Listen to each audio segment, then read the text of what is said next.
What are the steps of the lab? Well, try something radical, have a big goal.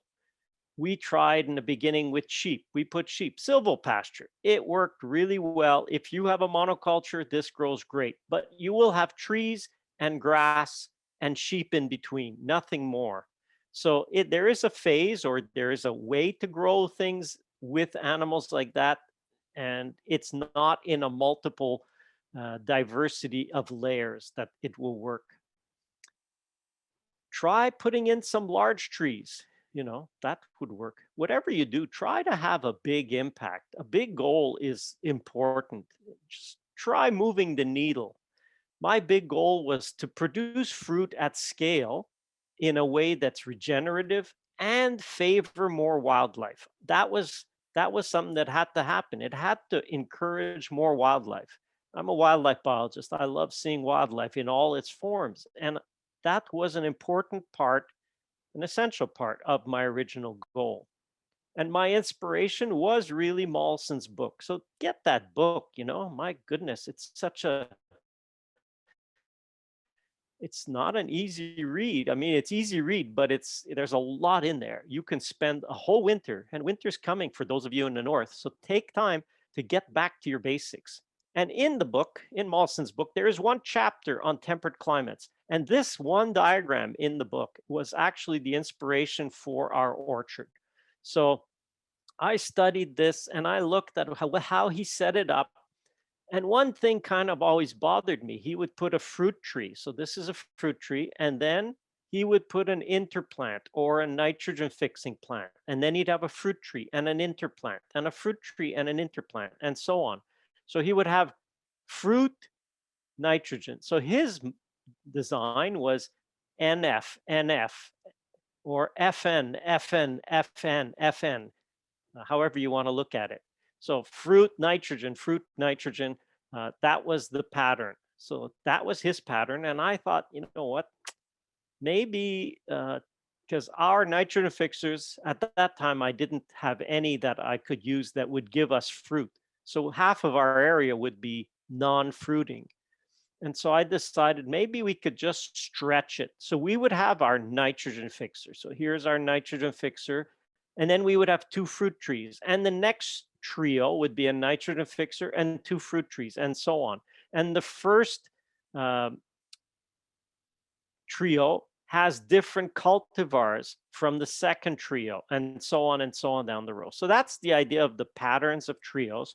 And I just stretched it. So that's all I did. I adopted his technique and his idea, but I just stretched it. So you know what, in the end, just start.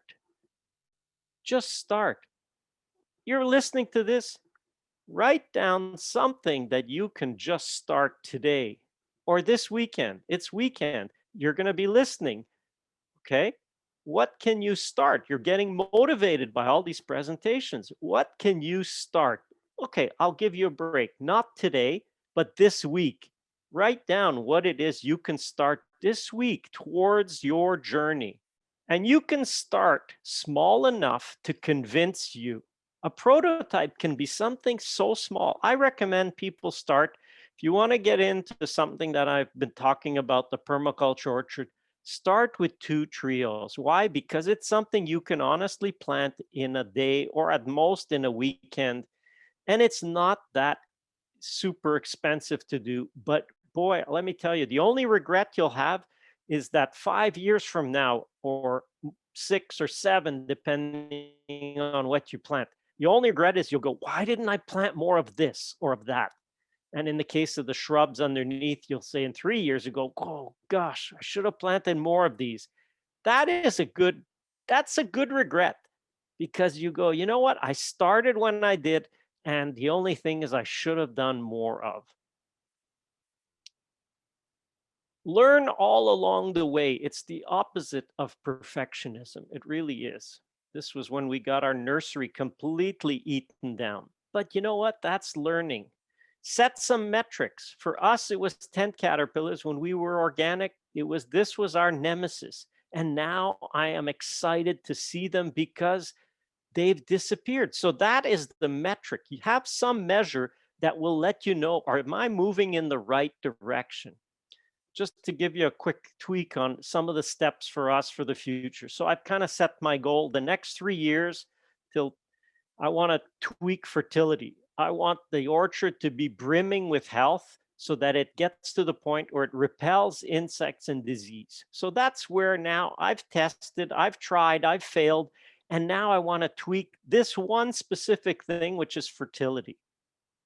And one of my mentors for this is really John Kemp. If you don't listen to John Kemp, go see his podcast, KEMPF.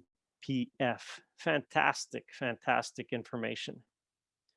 So how am I going to tweak it? I'm going to add compost tea again.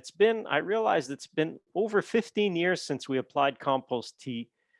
Rock dust, it's been almost 30 years since we used rock dust at the farm. Biochar, we've done that in the last few years, but not at scale.